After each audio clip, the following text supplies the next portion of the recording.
tonight on CBC Vancouver News.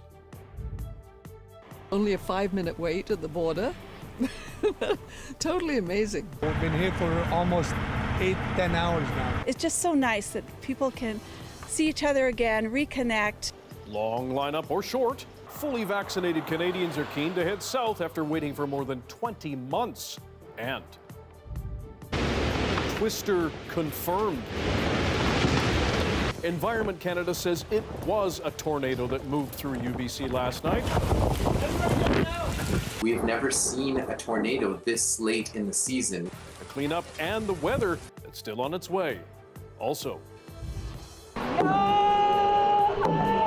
honoring Indigenous veterans. Special thanks to the ones who never came home. We're no longer hidden. And the push to get more help to those who served. This is CBC Vancouver News.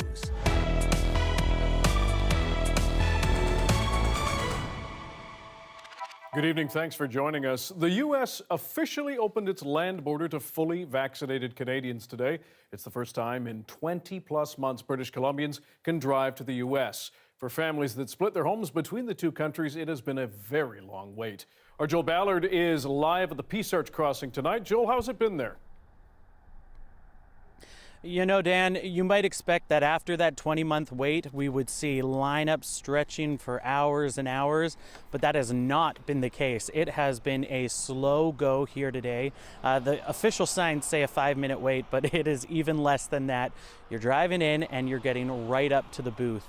I've had a chance to talk with some of the travelers today, and you know, a surprising amount of Americans, mostly Americans compared to Canadians, and Americans have been up in Canada either for vacation or visiting loved ones, and the Canadians who are coming down, it's also talking about visiting loved ones and maybe going down for work or something like that, but we're not hearing much about the day trippers, and we know that's such a big thing for all of us who live here along the border.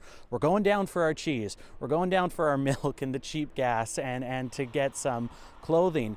But one of the big roadblocks is the PCR test. So to enter back into Canada, you need a negative COVID-19 PCR test. And that's creating a bit of a roadblock for some travelers. You just need to be able to plan at least 2 days ahead. You got to get a COVID test done, and then you got to show that, and then you got to have all that paperwork. So it's an unnecessary expense. You see, there's not too many people right now. So for those day trippers, people that just come for buying stuff. So I think they are not there today. So, Joel, despite the cost of those PCR tests, how are people feeling about both borders finally reopening? You know, we keep saying it. It's been a long wait, and despite those challenges, it's almost a symbol. This is the Canadian-American border. We have a lot of pride in the fact that it's an open border and we can travel easily, but that's sort of been difficult during the pandemic, and this is a sign that we're finally moving forward. You know, there was one couple here today. It was an American and a Canadian. They lived together in the States, and they had a big sign welcoming Canadians over the border. We just wanted to be here to celebrate and welcome people in. You know? It kind of marks a day when things are getting better. It just felt like, why back not to celebrate normal. that? Yeah. And because it's been so closed, for so long, and we just wanted to celebrate their reopening. So yes, Dan, there have been challenges, but today is an exciting day. The borders, both the Canadian and the American borders, are finally open to fully vaccinated travelers. Dan? Joel Ballard reporting live from the Peace Arch crossing tonight. Thank you, Joel. Now, to be exact, the Canada-U.S. border was shut down to non-essential travel for 1 year, 7 months, and 2 weeks, for those of you who are counting. Some border crossings saw long lineups of eager travelers even before the sun came up. Susanna Da Silva shows us what it was like across Canada today. After 20 months of waiting, what's a few more hours? Since 3 in the morning. I guess it's like 7 or 8 hours now. How long have you been in line here? 6 hours. In Ontario and Quebec, travelers, including many snowbirds, waited in long lines. The sun, vacation, relaxing, seeing some friends and partying a little bit. And the excitement wasn't just felt on land. Victoria provided an elaborate welcome to the ferry taking passengers to and from Washington State that has been docked since the borders closed. Where are you going to? Mexico! We're going to Arizona! Woohoo! We will see significant uptick in economic activity, but we're still doing it with one hand tied behind our back. Unlike air travelers, land crossers into the U.S. need only be fully vaccinated, no COVID test required. But to come back to Canada, a costly PCR test is still needed, done within 72 hours of their entry to Canada. Cross into Detroit the very next day, be with 65,000 screaming fans, tailgate, have a great time, and then come back to Canada using the test that I received before I even went to the United States. How does that test help determine whether my activity was safe? The Public Health Agency of Canada says it is reviewing the requirement.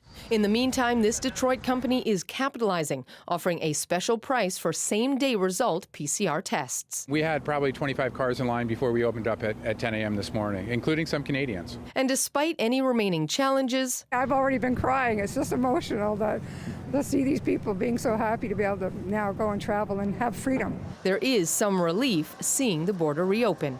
Susanna De Silva, CBC News, Surrey.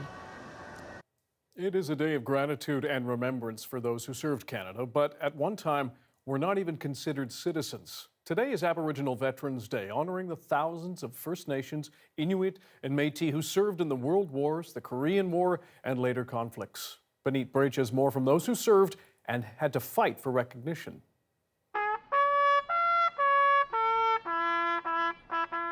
Even though we didn't have to go to fight this war, we fought to defend Canada and its people. After he served for this country, David Ward fought to make sure Indigenous veterans were honored for their sacrifices. His efforts helped establish Aboriginal Veterans Day.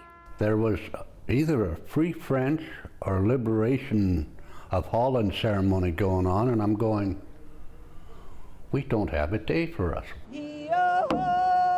After 14 years in the Canadian Army, Ward ended up on the streets of Ottawa. And I spent 4 years on the street, drinking. Now sober, Ward says Aboriginal Veterans Day serves as a message to veterans struggling with PTSD. You don't have to fight this battle by yourself, and that's what I used to do. You know how to contact us if you ever need help. Trauma from residential schools and PTSD has multi-generational consequences. They were volunteering for a sense of duty and loyalty to Canada when that was not reciprocated. Vedan's father was a residential school survivor who served in the Second World War. He and other Indigenous veterans were not recognized as citizens. In the latter years when they returned home, they died impoverished and of poor health and of neglect. The federal government says 3.5% of those currently serving are from First Nations. Today's ceremonies are meant to honor them and their predecessors. It's the ultimate sacrifice, and they did it for us. Orazetti has some advice. Be an ally. Take a back seat, and watch and support the Indigenous community and give them the time and space they need to heal. Veterans honored for their integrity with star blankets. And Ward hopes other struggling Indigenous veterans will come out of the shadows to get the support they need. We're no longer hidden. Benit Breach, CBC News, Vancouver. The Tsleil-Waututh Nation held its own special ceremony in North Vancouver this afternoon, commemorating past and present veterans and their descendants. The somber gathering, a reminder of the contributions and sacrifices Indigenous people have made to Canada's military. So traditionally, this day is celebrated on the 11th. However, we wanted to have our own annual day of recognition for our many veterans.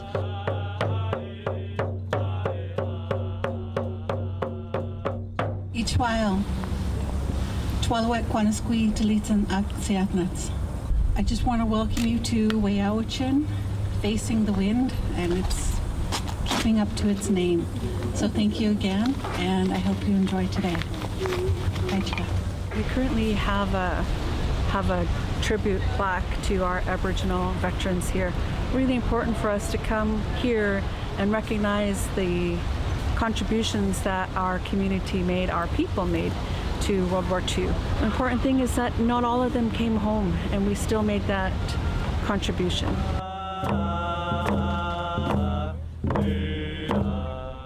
I think that it's important that people know the First Nations contributions that were made, and I think it's really important so the youth of today and those in the future understand like the contribution that First Nations made. Makes us proud. Makes us really proud. Our small little Tsleil-Waututh probably had 60 people in it during World War II, and we sent 6 men, and not all of them came back.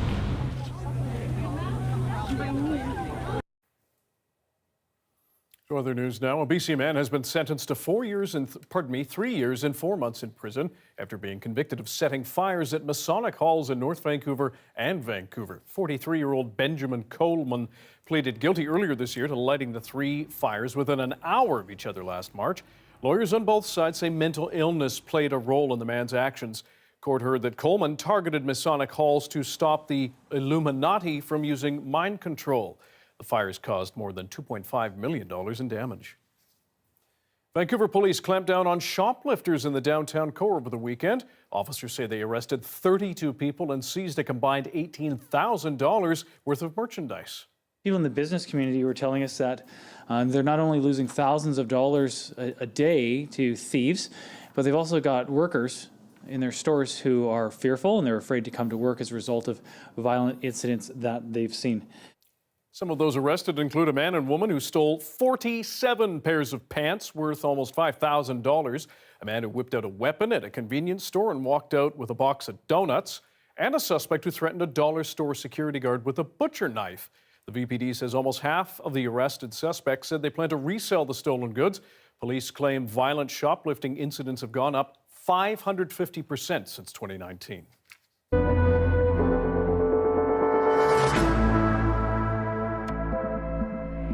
More than 1,400 more people in BC were infected with COVID-19 over the weekend, tilting our 7-day moving average up slightly, and 17 more people have died, meaning we've now lost 2,218 people.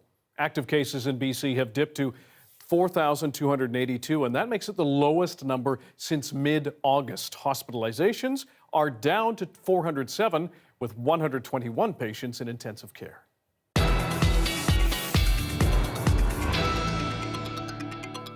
If you were anywhere near UBC last night, you may have seen it, heard it, and felt it. Environment Canada has confirmed what appeared to be a water spout near YVR on the weekend did turn into a tornado near the campus. It's an incredibly rare weather event for our province, especially this time of year. As the CBC's Michelle Gassup reports, there are more warnings about potentially dangerous winds coming tonight. Oh my God. A tornado touching down near UBC Golf Club, incredibly rare for Vancouver. The last one recorded was in 1976, and this is the first one ever recorded in the month of November. But on Saturday, the conditions were just right. We had a cold trough of low pressure off the west coast of BC. We also had, some relatively warm ocean water. Then added a little bit of spin in the atmosphere, and the conditions were just right to form that tornado. Water spouts can form over the Strait of Georgia and other coastal waters throughout the year, but it's rare that they move onto land. There was some evidence that there was a tornado, but really we couldn't confirm it until we saw the damage on the ground, which we did yesterday. So then we were able to tell that, yes, this was the same cell, that same tornado that made its way through UBC as well.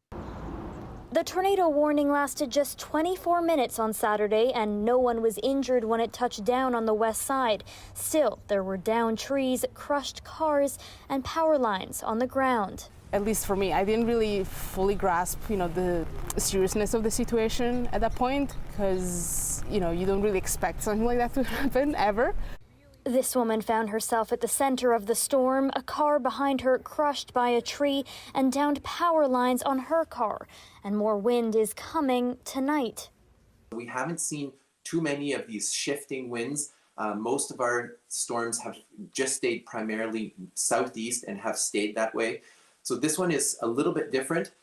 So maybe the trees, the forests are not going to be as resilient to that switch in the wind. If you notice any downed wires in the area, the best thing to do is to consider it live. It could very well be a live active wire. So the best piece of advice is to stay away at least 10 meters back, which is about the length of a bus.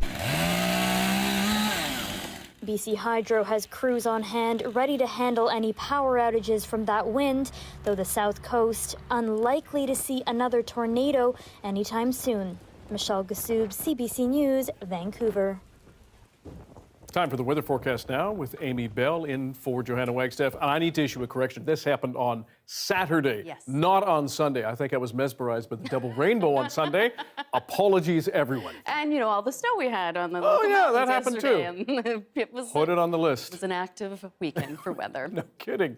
Active tonight too, but not nearly as dramatic, but we do have these wind warnings up, so we're going to see that wind really especially heavy through Haida Gwaii and areas of the central coast up to 110 kilometers an hour. Those are gusts, not sustained winds. And then we'll see it along Vancouver Island and making its way in towards us in Metro Vancouver at about 50 to 70 kilometers an hour. And as that story mentioned, we're having it southeasterly for the most part, and then it switches over to the southwesterly tomorrow morning. So we'll see that big ricochet for a lot of those trees and hydro wires. So we'll definitely, I suspect, see more than a few power outages, but just be careful. We're also throwing rain in there too, so we'll see quite a bit of that accumulating overnight. All this action really starts getting going sort of after midnight. We'll see the rain generating. We'll see those winds picking up around midnight on Vancouver Island, and then pushing around 3 a.m. for us here on the mainland. But yes, you can see we will see some areas along the coastline of Vancouver Island getting hit very hard with the rain and the wind. For us, once we see those winds settling down tomorrow afternoon, we'll just be left with these showers. Showers for Wednesday, and then we do head into heavier rain for Remembrance Day on Thursday. And we'll see that temperature just holding steady around 9-10 degrees for the daytime highs, but getting down around 5 degrees tomorrow night. Okay, and I'll remember what day things happened on. Okay. That'd be great. Now, the UN Climate Conference in Glasgow is in its second week of talks as delegates from across the world try to reach common ground. But many others no longer see global warming as a crisis to avert, but one that is the new normal. And they're calling on world leaders to start planning ways to adapt to a changing climate. As we said, our senior meteorologist, Johanna Wagstaff, is in Glasgow at COP26. And feeling somewhat like she missed out on quite the weather event here. Okay, first of all, I know I missed the tornado. Such a rare occurrence for the West Coast, even though it is waterspout season. But yeah, that was a rare event indeed, followed by a wind event that will continue through to Tuesday. But in the context of Glasgow, where I'm coming to you from today, the theme was all about adaptation from extreme weather events. So something that I'll talk more about in a moment as we look to see more extreme weather events increase in Canada in the coming years. Adaptation, loss and damage, really a litmus test for COP26. It has yet to be at the forefront of an agenda, really a side issue, and island nations, developing countries really pushing for more attention from richer nations and for more funding. And indeed, back in Paris, it was the island nations that came together pushing for our target to be 1.5 degrees so that they will still exist in a warming future rather than the 2 degrees. New science coming out today, backed by the UN, showing that even if we keep warming below 1.5, half of the world's population will still see great impacts from climate hazards. If we keep it below 2, add another 800 million people to impacts from water stress alone. Some positive news today, though, on the adaptation front. I spoke to the National Director of Climate Change for the Insurance Bureau of Canada about some groundwork laid today. Take a listen. Today, Canada and a lot of other countries are producing their first adaptation submission to the plenary. And the exciting thing about that is now Canada is going to be working on their national adaptation strategy for the first time. We've never had one. So, you know, this is where these kind of events can drive action back on the home front, where now Canada's working on a national adaptation strategy. They say that they're going to have it completed by the end of 2022. And, you know, as the component pieces of that strategy roll out, then we'll really start to see infrastructure changes on the ground. And this may be where we end up seeing the successes. Talking to delegates my first day on the ground, fellow scientists, it sounds like we may not end up making all the progress we want when it comes to mitigation, but adaptation may be the key in the days ahead. The tone decidedly shifted. Exhaustion sets in for week 2, but again, a fresh surge of people arriving amid new lineups for the tough negotiations in the days ahead. Johanna Wagstaff, CBC News, Glasgow. After a horrifying crowd surge killed 8 people in Houston, the lawsuits are piling up. While Canadian hip-hop star Drake is now in the legal crosshairs. That's next.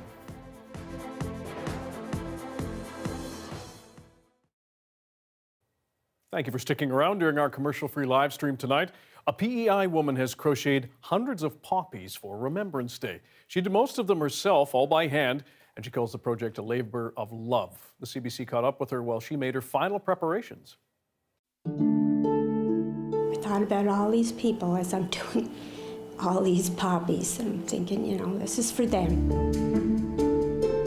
Since this is the year of the 100th anniversary of the poppy in Canada, I love poppies, and I thought it'd be a nice thing to do for the veterans. I actually crocheted 230 crocheted poppies and put them on this banner. Someone else crocheted 30. It's 54 feet long. It almost takes up the whole length of my house right now. Well, I started making them in January of this year. I've crocheted all my life. And some days I would make, say, 10 a day or something. It's like I could whip them up in about 20 minutes each. I sort of got the idea, I think, from a nursing home last year in Dartmouth, Nova Scotia, because the veterans couldn't celebrate as they usually do, going to the cenotaphs and whatnot. They crocheted all these poppies and put them all on the outside of the nursing home. My father was in the Second World War.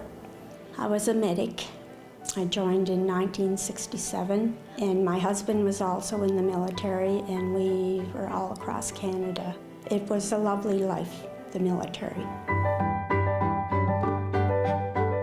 In later years, I started collecting poppy stuff, and it sort of got out of control. There's just something about the flower that's gorgeous. Well, I remember all those people in the wars going over there and all the sacrifices they made for us.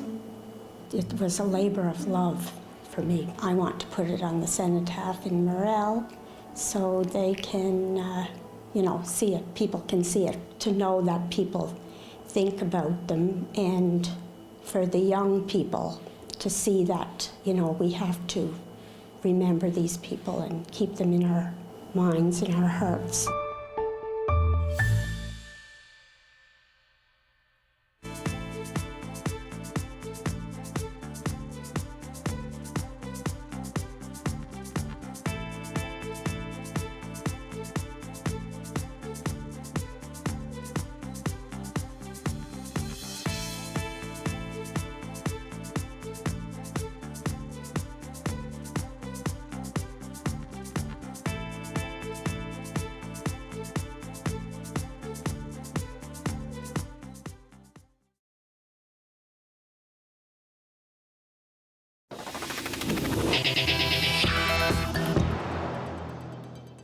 There are new developments about Friday's deadly crowd surge at the Astroworld Music Festival in Houston. Headliner and event founder Travis Scott now faces legal action. And as Magda Gabrisalasa tells us, so does Canadian superstar and surprise performer Drake.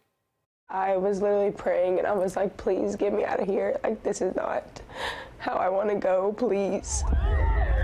Amid terrifying accounts from those who were there, now Travis Scott and Drake, the two most prominent headliners from the Astroworld Festival, are being sued, with Scott, the founder of the festival, separately facing several suits, both from fans who attended and the family of a victim who died. In all, 8 people were killed and countless others were injured after a crowd surge ended in chaos. Today is me. I lost my son. It could be you.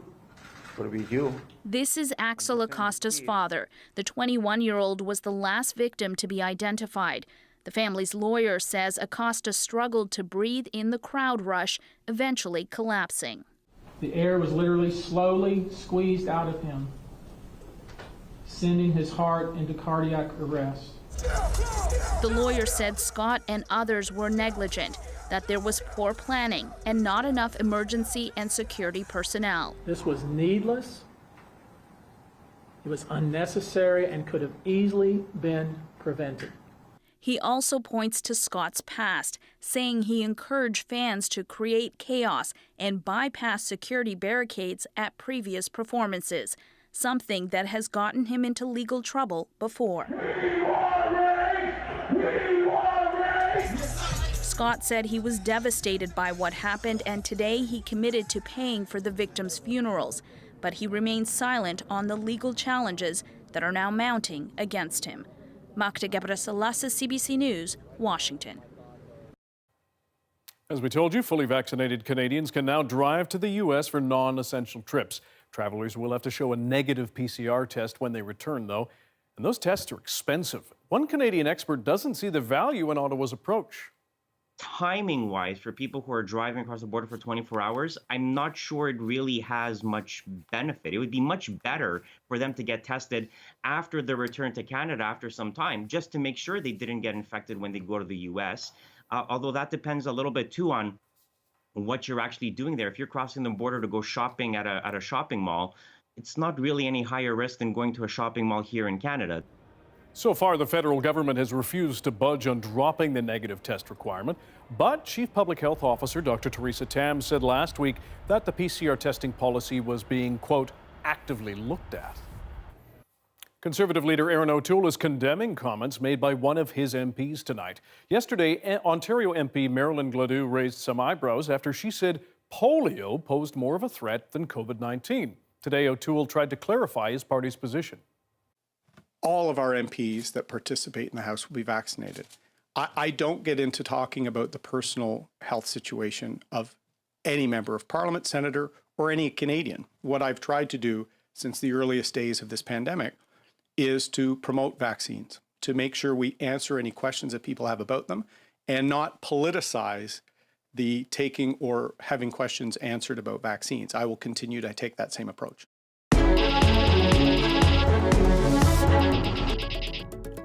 Members of the Liberal caucus, meanwhile, gathered today for their first meeting since the federal election in September. As David Thurton reports, the meeting was held amid rumors the Grits will reach an agreement with the NDP to keep Justin Trudeau's minority government afloat. It's been a while since Parliament Hill has seen this kind of action. MP Have a good day. after MP after MP. For some, it was all new. I don't even know which way I'm going. Inside a traffic jam of reporters, scrumming politicians inside for the first time since the pandemic. Gosh, it's good to see you guys. Prime Minister Justin Trudeau addressing MPs in person instead of on Zoom and attacking the Conservatives who oppose vaccine mandates. I can't imagine any of you putting up your hand and saying, well, I deserve special treatment because I'm an MP. I deserve not to need to get vaccinated because I'm an MP and you should be making exceptions for us. Conservative leader Aaron O'Toole hit back, saying he expects his MPs returning to the House of Commons to be vaccinated, and attacked the possibility of what he called a radical Liberal NDP coalition. This coalition will mean billions of dollars of new spending to buy just Jagmeet Singh's silence. If such a coalition is in the works, the NDP leader gave no indication. We're really excited about how we can fight for people. But MPs from parties added to the speculation and confusion. The NDP. I don't know anything about that. That's what we're going in the meeting. Contrary to the rumor mill that is out there, just to let you know that there are no agreements of any sort. And the Liberals. I think that minority government is an opportunity to work with all parties in the House, and I wouldn't be opposed to a deal at all. We're always open to work with all parties. That's what Canadians expect from us. Even if there's no formal agreement between the Liberals and the New Democrats, there's so much that these two parties agree on, from climate change to sick pay. It's enough, it seems, to keep this parliament alive for a while. David Thurton, CBC News, Ottawa. And from politicians back for another term to a player back with his team. Star goalie and BC's own Carey Price has returned to the Montreal Canadiens. Price missed all of training camp while recovering from an off-season knee injury. Then a month ago, he entered a league program designed to help players with a variety of mental health issues. There's no timeline for when he'll return to play, though the Habs head coach said Price will meet with athletic therapists to develop a game plan to get back on the ice. Here's what his teammates had to say about having him back. We were happy for him that he was going to be able to get the help that he needed. And now that he's back, doing what we can do to help him. I think he's going to come back excited. I think it's going to be good both ways. I think we need to, help, support him in any way that we can, and then obviously just having him around, and I think his presence, like we said, was just a calming influence. After a summer of brutal heat, people experiencing homelessness in our region are facing more extreme weather. This time it's rain and wind. How COVID restrictions are putting a strain on a shelter system that's already maxed out. Stay with us.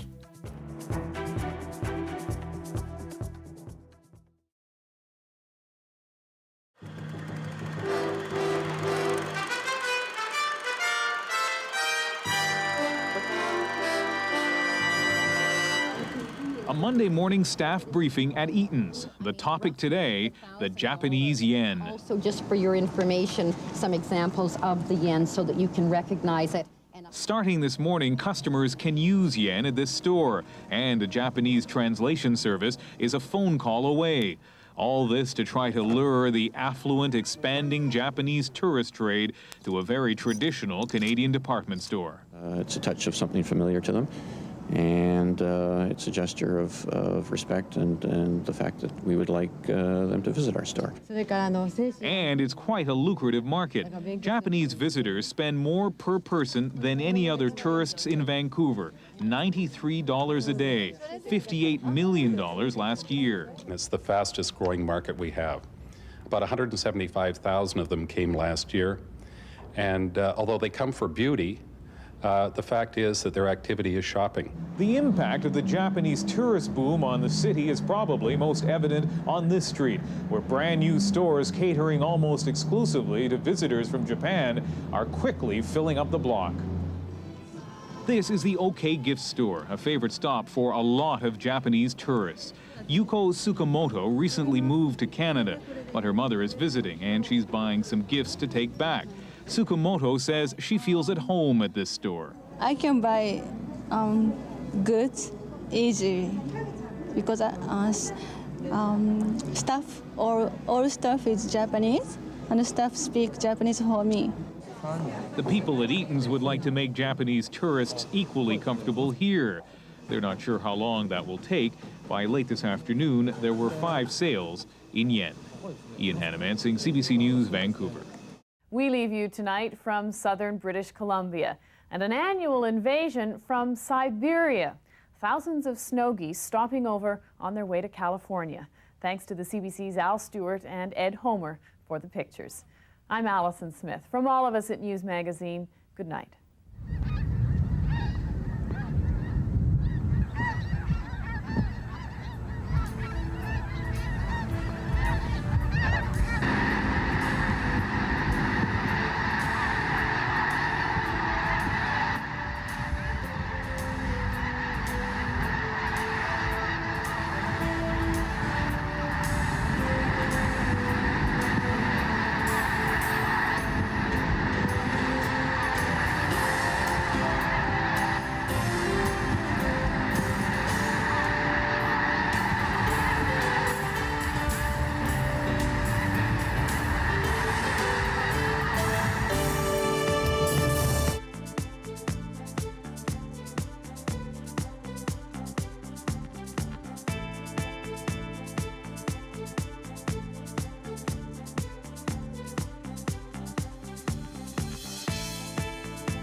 Here are some of the stories we're following tonight for you on CBC Vancouver News. I'm going to visit my father. He lives in Ferndale, Washington. So yeah, it's a long wait. It's been a long wait. We're excited. I just so happen to have the week off, so figured why not. Canadians are now free to cross into the U.S. by land and ferry for the first time in more than 20 months. It is still only fully vaccinated Canadians who can head south, and you will need proof of a negative test to come back. Border communities are welcoming the return of any shoppers. What we have to confirm still is what happened when it hit UBC. Was it completely formed funnel cloud right down to the surface? And what kind of damage overall was sustained? Environment Canada confirms it was a tornado that swept over parts of UBC on Saturday.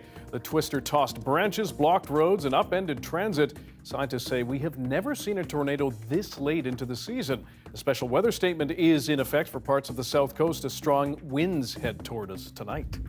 Even though we didn't have to go to fight this war, we fought to defend Canada and its people, and that's who that's why. And it's an appreciation, mostly acknowledgement of my elderly veterans.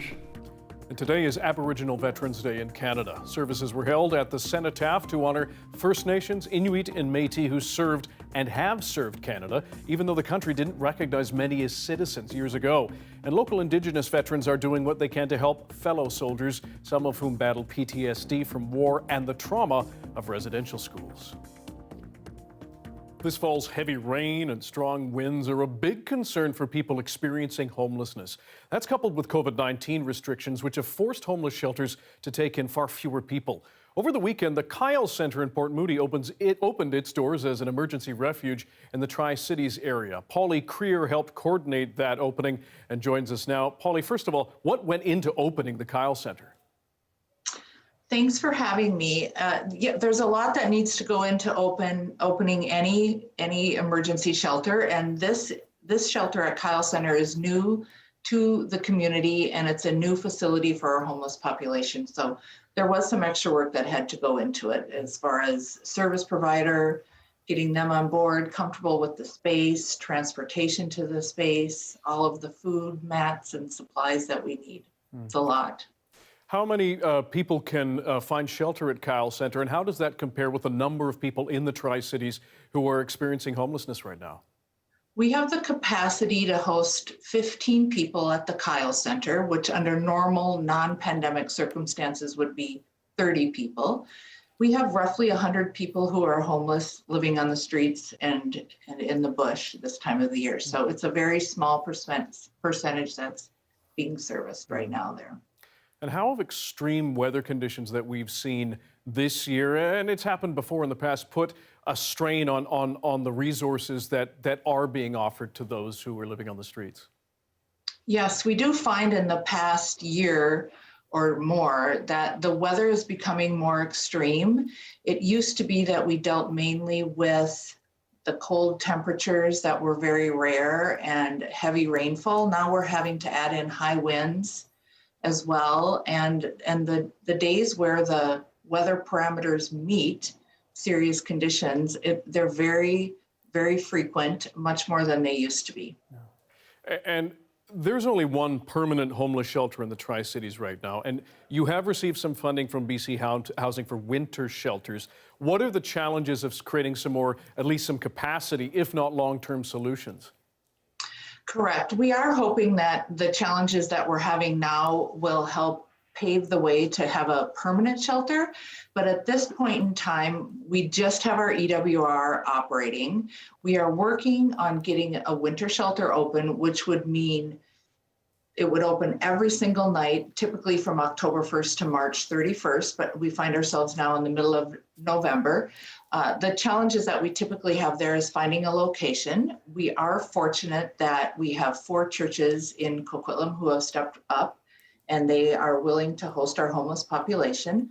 The challenge, though, that we're having this year is finding a service provider. They seem to be stretched beyond capacity all over the Lower Mainland and probably the entire country from the pandemic that keeps stretching on. When it comes to service providers, you mentioned, or we mentioned that there is some support from BC Housing. What is the short-term and long-term solution that you're looking for right now to get that support? Can you get more from BC Housing when it comes to service provider help?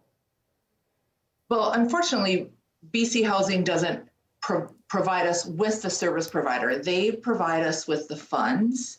And I have been working collaboratively with them to find a service provider. We have interviewed or met with 8 different service providers, all of which, with the exception of the 8th one that I just finished a meeting with, they're all at capacity. They're having a difficult time hiring people. And we're fortunate that we have the location. A lot of municipalities can't get the location, but we do have that. So we're just trying to work through any questions and concerns that a service provider would have so that we can get the doors open. But BC Housing has the funding in place, although we don't have one. It has been budgeted for, so we do have the funds and the location. We just need that service provider. Polly Creer, we appreciate your time. Thank you very much. Thank you. Most nations have failed to be as ambitious as they need to be. Former U.S. President Barack Obama was at COP26 today, and he wasn't holding back. The countries he's pointing his finger at. Next. And coming to you at almost 6:41, a live look at Grouse Mountain tonight. Plenty of rain down below, but up high, as you can see, lots of snow. Amy has her full forecast for up high and at sea level after this.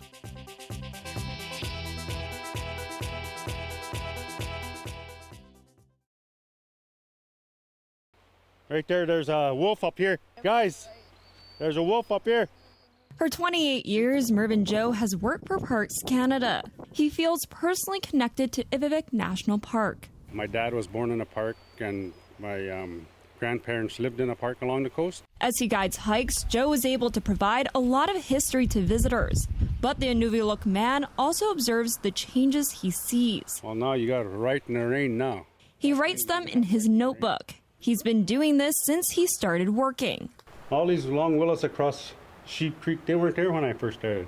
A lot of our trails I used to use back when I was hiking when I first started, go straight line. Now, well, these long willows are in the way, I got to go around them. Inuvik elder Rini Airy loves going into the park and sharing her culture with visitors. She talks about how the park and surrounding areas are different. In the Ivivik area, there used to be no trees, even along the coastline. Over the years, there's trees that are growing. It's really important that our children know that how it used to be back then. Erosion at the park is one of the more visible impacts of climate change, but there are also subtle changes that are noticeable to those who know the area very well, such as an increase in slumping and different vegetation popping up that wasn't there decades ago. There's a lot of campsites that used to be there, and then now they're washed away. There used to be lots of old grave sites, and then they're gone. I mean, you know, and then the houses, there are some at the coast in Nanalak. There used to be a house on this one mound, and I seen that for years and years going to work here, but now, as it's been getting eaten away from the wave action and the sun, permafrost thawing, and then now the house is gone. There are 12 key areas of cultural significance that were identified through the forming of the park and the Nunavut Final Agreement. These include sod and driftwood houses, burials, and tent frames. What Parks Canada is trying to do is document these areas. The people in the region here have a special connection to those places, so because of climate change, they're unable to visit them or see them. Although nothing can be done to mitigate the erosion of the park, Parks Canada works with their partners and communities like Aklavik to decide what to do about some of the sites. So sometimes the community decides to let nature take its course, so we document the area through a drone or on foot as much as we can, and then we let the site erode away. Or we can decide to do archaeological intervention on the sites if that's what the community decides that they'd like. For Joe, he'd like research to continue to help answer some of the questions he's having. There was some kind of a little red beetle. I mean, you know, I never ever seen that before. And like where these little red long beetles are coming from. Like, is that climate change? It's getting warmer here. They could survive here now. Mackenzie Scott, CBC News, Ivivik National Park.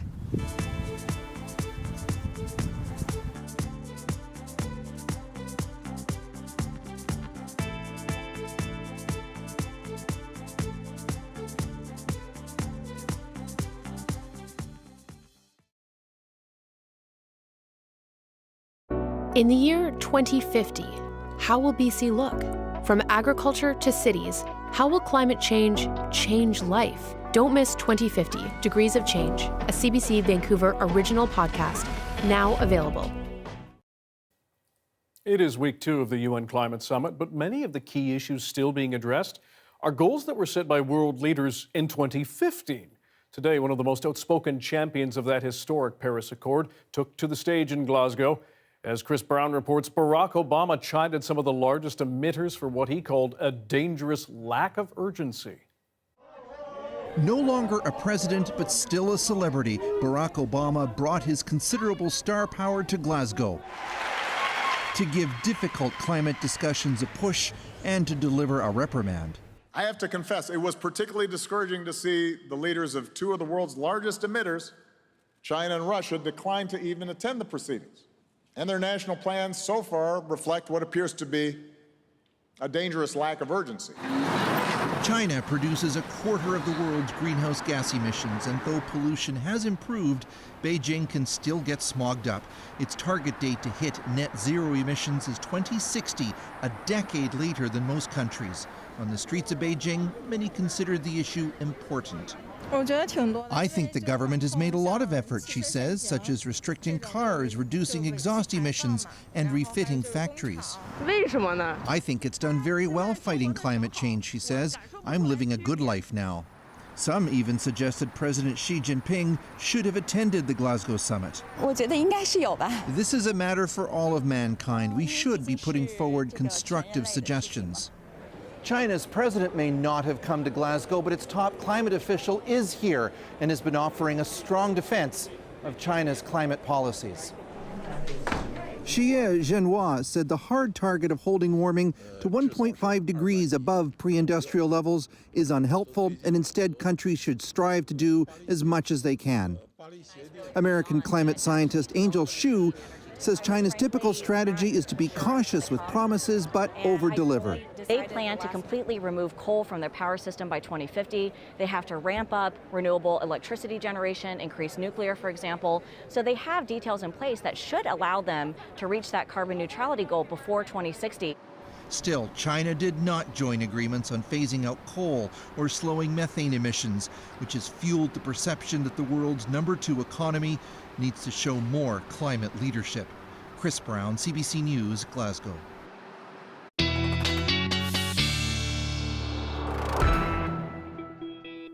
If you are still excited to get outdoors in wet November, one man is taking it to a whole nother level.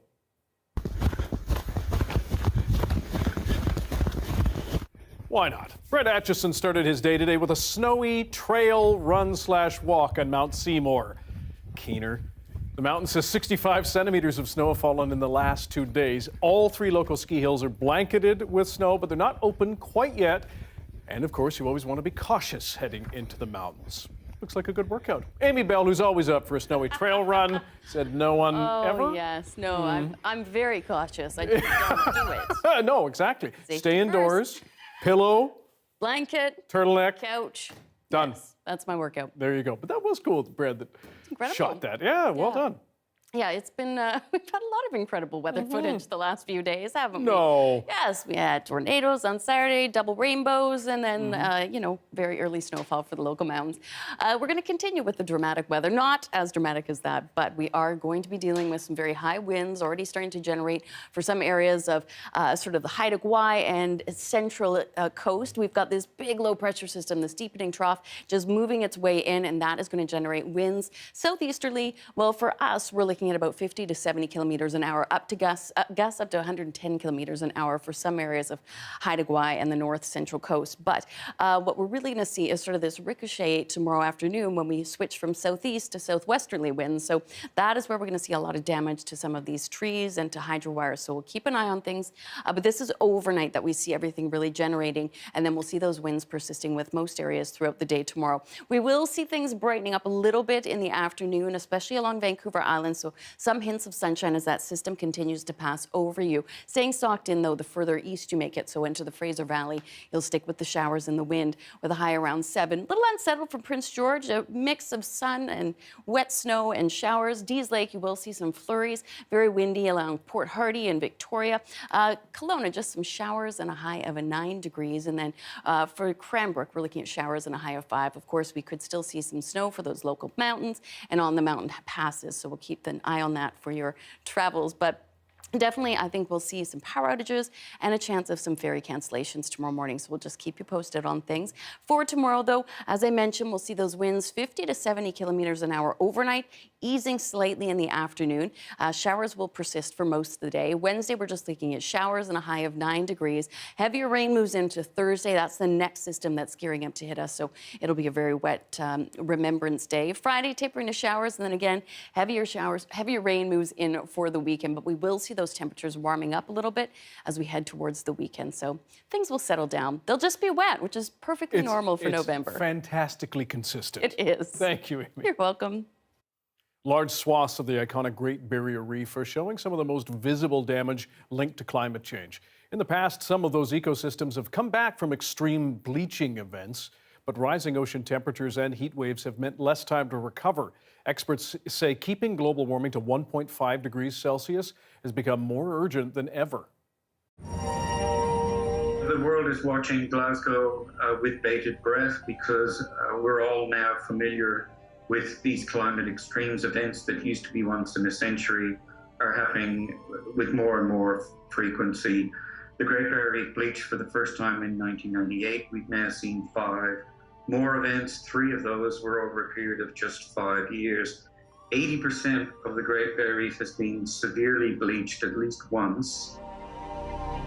The trajectory of the Great Barrier Reef will depend critically on how much hotter the planet gets.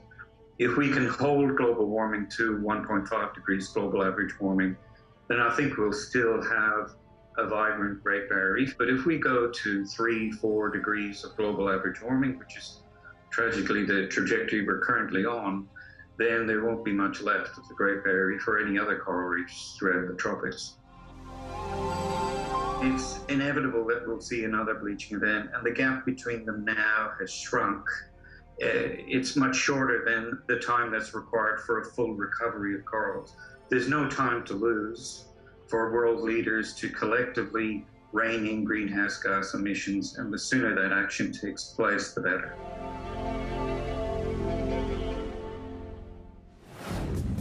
When she wanted to pop the big question to her partner, she thought, why not go big with a mural? The artistic and emotional moment after this.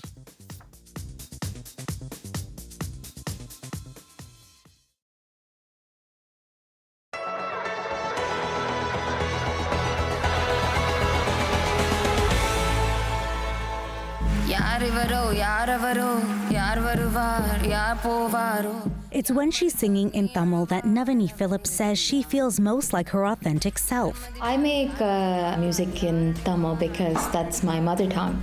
And I think it's really important for the younger generation to be proud of their mother tongue, because I wanted to make it sound cool, just like, you know, you listen to Spanish music in the radio. Philip, who's also known as Navs 47, is part of a new label called Maja, a production house that aims to amplify South Asian musicians and their diverse styles and regional languages. Philip says creating music in Tamil has actually helped inspire young people from the Tamil diaspora to connect with the language. I hear a lot of people saying that, oh, I want to learn Tamil because I want to understand your songs better. I think that was the best compliment that I've received so far. Oh, I didn't know this word, but I heard in a song, so I started Googling it to find out what you're actually saying. So that was a really, really, really proud moment for me. And a boom, scoop. The label works with artists, dancers, producers, anyone hoping to make music on their terms to incorporate cultural sounds along the way.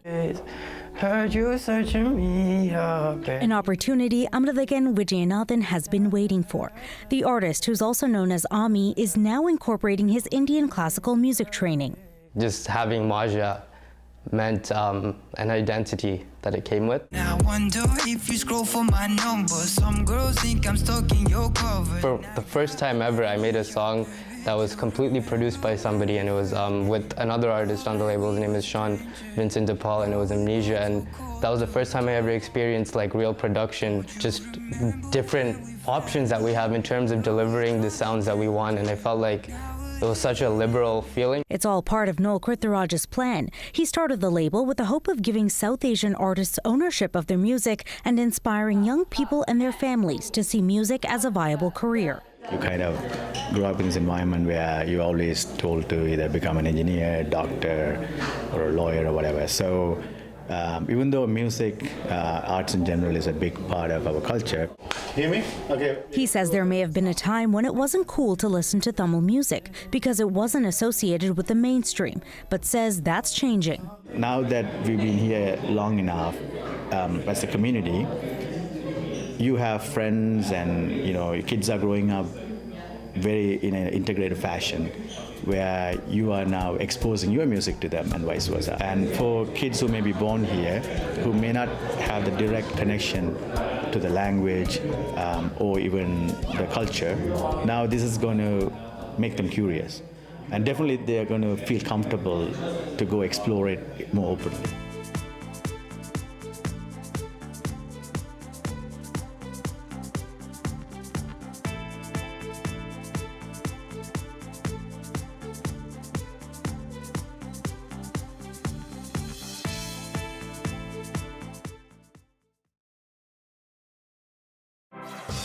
Hi, I'm Amy Bell, and here's what's in your CBC Vancouver inbox. The Vancouver Podcast Festival returns. Enjoy virtual workshops, panels, and networking, and hear from acclaimed podcast creators, hosts, and producers. Learn more at vanpodfest.ca. And never miss a special programming series or contest. Subscribe to CBC Vancouver's e-newsletter at cbc.ca/Vancouver inbox and keep connected with us.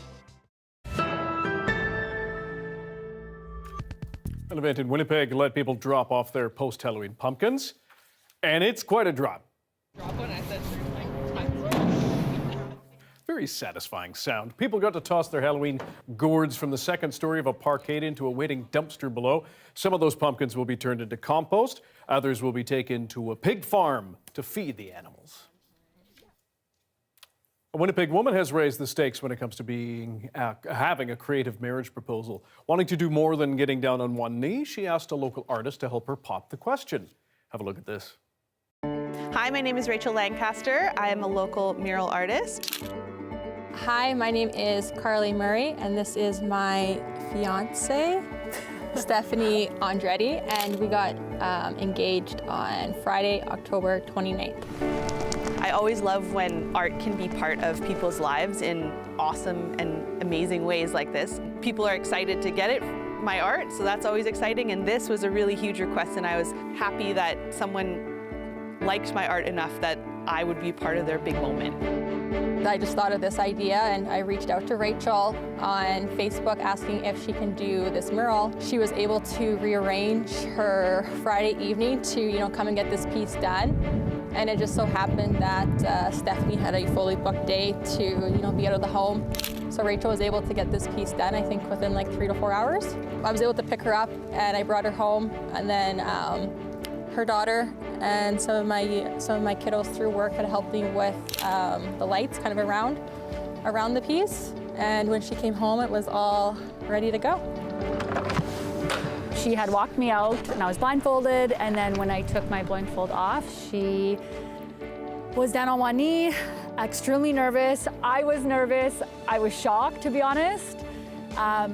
Yeah, and then she had asked me to marry her. Yeah, I was really excited for her and her reaction. I just wanted to kind of like create a special moment for her because she deserves it. So I wanted to, make that special. Yeah, it was a really exciting day. So I was shocked even more when I got home, and yeah, it made it even more special. It really is a beautiful piece. I kind of wish it can stay on my driveway forever, but it'll be washed off, I guess, at some point.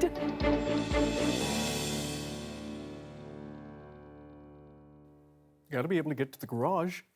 Thanks for joining us tonight on CBC Vancouver News at 6. A reminder, you can watch our newscasts on CBC Gem, the free app. You can also catch us on Facebook, YouTube, and Instagram, and on our website, cbc.ca/BC.